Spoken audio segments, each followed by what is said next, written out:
my name is Katie Schwen with Overdrive, a marketing firm in Billings, Montana. The topic I'll be covering today is building an annual marketing plan.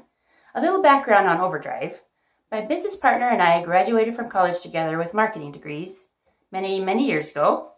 From there, she went to work with auto dealers across the country, providing marketing services. My path took me into other businesses and industries here in Billings, where I worked in marketing and then in sales and management within media companies. For over 10 years now, Overdrive has performed the full spectrum of integrated modern marketing services for customers such as auto dealers, tire shops, healthcare companies, hardware stores, ATV dealers, furniture stores, online stores, financial institutions, and many more. One of the most common mistakes we've seen is start a business, place an ad. Maybe you get some business, maybe not. You get frustrated, you place another ad, maybe somewhere else. This becomes a cycle of frustration because every pitch that comes your way seems like the best thing since sliced bread. Then you might move on to word of mouth mode. Ask your friends, ask your family, ask your employees, ask other business owners what you should do for marketing. The fact is, no other program will work exactly for you as any other. Just because it works for another company in another industry or another market doesn't mean it will work for you. What does work? A great strategy. With no strategy or direction, you might find yourself in the never-ending cycle of frustration. By building an annual strategy and marketing plan, you will invest hours now to save yourself time and money later. Grab a calendar you can scribble on. We're going to start entering things in this order. First, the must-haves, things you did last year that you want to do again. These are the hard and fast things you can't miss. Examples might be when you usually do a customer appreciation event in August, or the 2 weeks around Black Friday when you're trying to do a sale, or you maybe want to get Christmas outs by this date in December.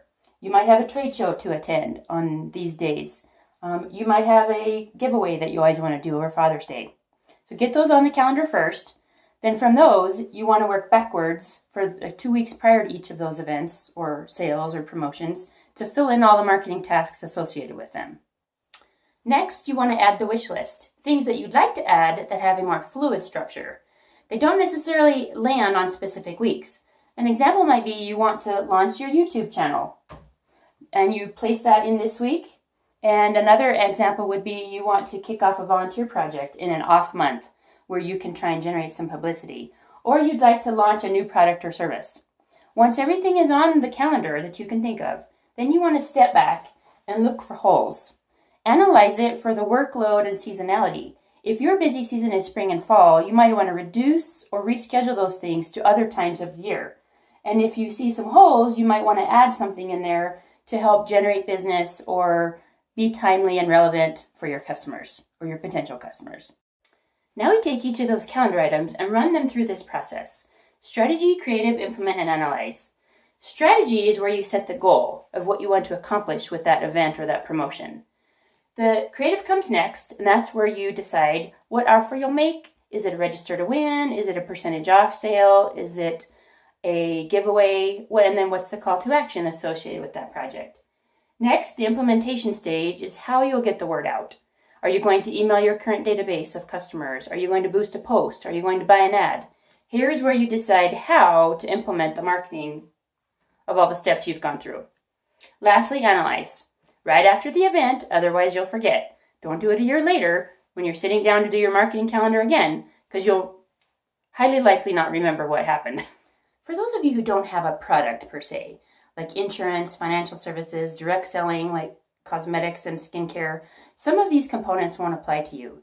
You may not have a physical location to have an event. You may not have products to give away at a trade show. You can still use an annual marketing calendar to fill in things like your biz-to-biz meetings. You want to fill in your blog posts or when you're going to post to Facebook during the week. Get them on the calendar. You can plan around them and make sure they get accomplished in your day-to-day tasks. Here are a couple of examples. Here's an example of a January calendar. We set the strategy, the goal, and the budget. Then we built the creative with the offer and the message. This shows some of the components on the marketing calendar for the month of January. We have blog posts scheduled, direct mail dates to go out, 3 dates of TV ads, and also emails scheduled, all on the calendar. Here's another example. You can see I like spreadsheets. This is all the stuff on the calendar in an Excel spreadsheet format. This is for one business. Actually, it's for one platform. This is all direct mail up here on the top. It layouts very specifically the dates we have to have inventory on the shelves, the images delivered to the graphic design, dates for posting on Facebook, uploading to the website, taking down off the website when the sale is over, etc. That wraps up my very brief description of how to build an annual marketing plan. I hope you learned a few things and feel more comfortable completing this process for your own business. Thanks for watching.